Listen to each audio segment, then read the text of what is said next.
vitamin C or paracetamol. Most of pharmacies nearby is out of stock. I will ask our pharmacist first.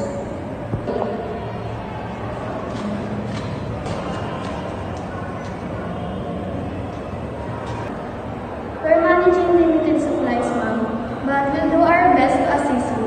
Let me check our inventory.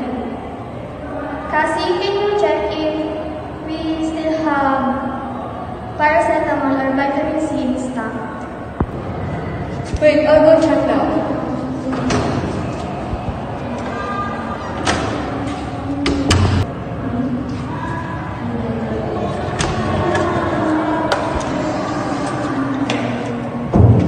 We still have few boxes left, but we need to reserve for senior citizens and the frontliner.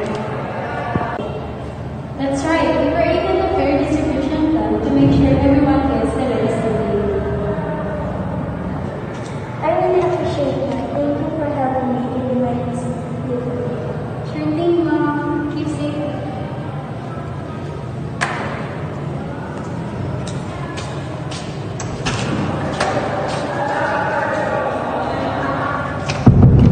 Okay, team, let's have a meeting. It's our usual talk and work as one to make sure we deliver quality.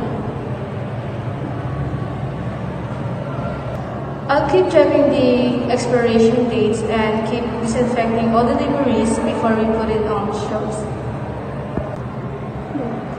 I keep sanitizing the counter and reminding customers about health protocols. And I keep communicate with the suppliers to make sure we don't run out of essential medicines.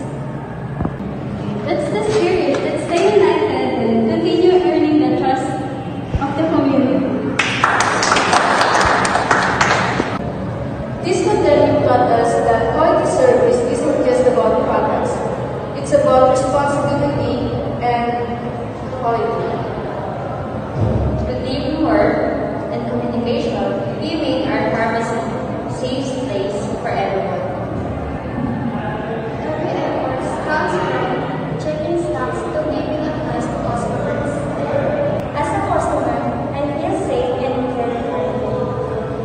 Pharma Trust truly lives up to its name.